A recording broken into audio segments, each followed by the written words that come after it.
সুপ্রিয় দর্শক, এই মুহূর্তের সবথেকে বড় খবর। দর্শক, আপনারা সকলেই জানেন আর.জি. কর কাণ্ডে মহিলা চিকিৎসকের মৃত্যুর ঘটনায় রাজ্য রাজনীতি একেবারে তোলপাড়। আর এই আবহে কেন্দ্রীয় তদন্তকারী সংস্থার সিবিআই আধিকারিকদের কাছে অবশেষে মুখ খুললেন ধৃত সিভিক ভলেন্টিয়ার।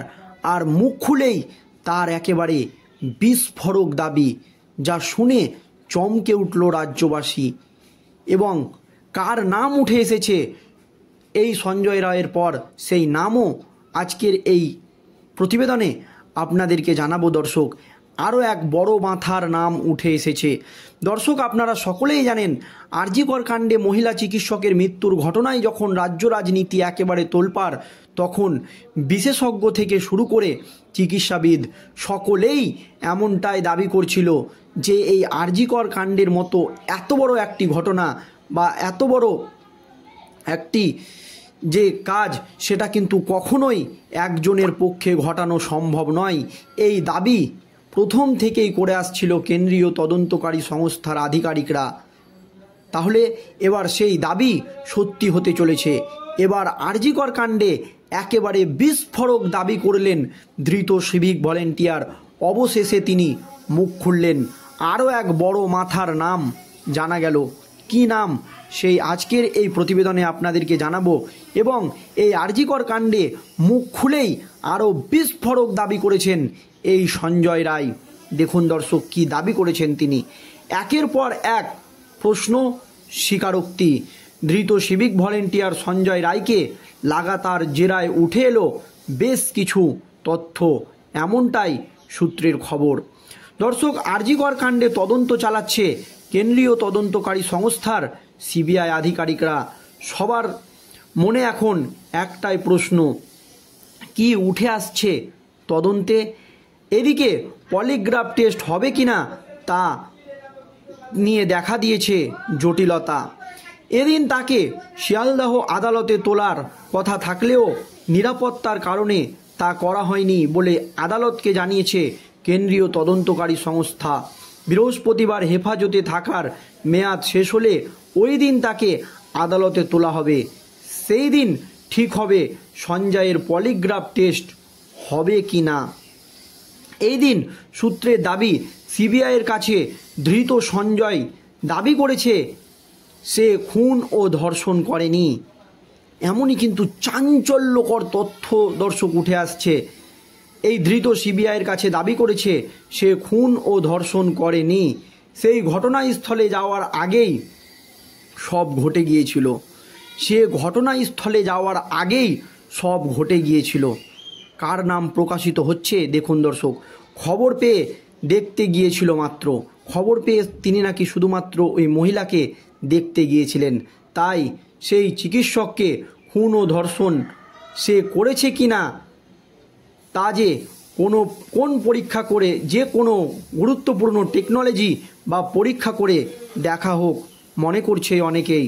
উল্লেখ্য, জুনিয়র চিকিৎসক পড়ুয়া থেকে পরিবার সকলেরই দাবি এটা যে একজনের কাজ নয়, একা সঞ্জয় এ কাজ করেনি, আরও অনেকেই দোষী।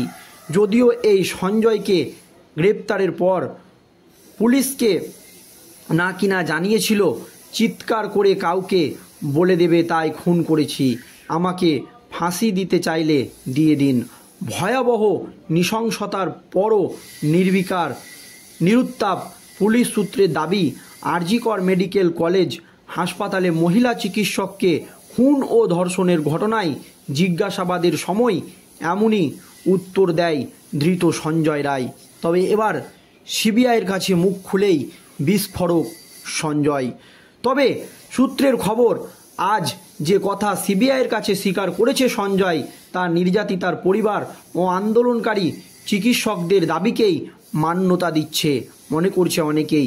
কিছুদিন আগেই একটি ভাইরাল অডিও প্রকাশিত হয়েছিল, যা শুনে অনেকেই বলেছিল তবে কি ঘটনার পেছনে রয়েছে দ্বিতীয় বা তৃতীয় কেউ। আর সেই নামই আপনাদেরকে আজকের এই প্রতিবেদনে শোনাবো।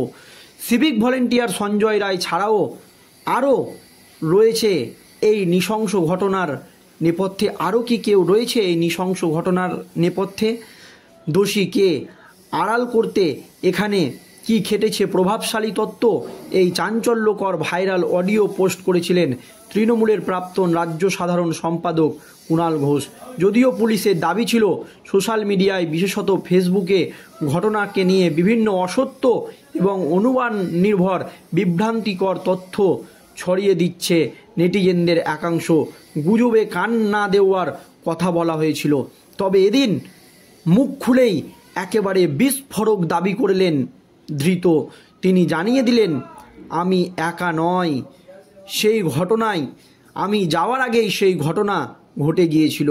আর আরজিকর কাণ্ডে হাড়হিম করা সব সত্য আস্তে আস্তে কেন্দ্রীয় তদন্তকারী সংস্থার সিবিআই আধিকারিকদের হাতে আসছে। গত শুক্রবার খাস কলকাতায় এই হাসপাতালে কর্মরত তরুণী চিকিৎসককে ধর্ষণ করে খুনের ঘটনায় উত্তাল গোটা দেশ। ইতিমধ্যেই সঞ্জয় নামের এক সিভিক ভলেন্টিয়ারকে গ্রেপ্তার করেছে পুলিশ। এতদিনে কলকাতা হাইকোর্টের নির্দেশে ঘটনার তদন্তভার হাতে নিয়েছে সিবিআই, সেই মতোই তদন্ত চলছে। এইদিকে মঙ্গলবার হাইকোর্ট থেকে আরজিকর হাসপাতালে মামলার নিয়েছে সুপ্রিম কোর্ট। এবার কেন্দ্রীয় এজেন্সি এই মামলার স্ট্যাটাস রিপোর্ট দেবে সুপ্রিম কোর্টে। গতকালই সিবিআই সূত্রে জানা গিয়েছে কেবল সঞ্জয় নয়, ঘটনার সময় তার সঙ্গে ছিলেন আরও এক বড় মাথা, নাম হচ্ছে সৌরভ। সৌরভ নামে এক সিভিক ভলেন্টিয়ার তার সঙ্গে ছিল।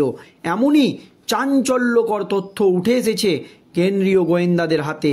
কলকাতার আরজিকর হাসপাতালে 31 বছর বয়সী ডাক্তারি পড়ুয়ার মৃত্যুকে ঘিরে উত্তাল দেশ।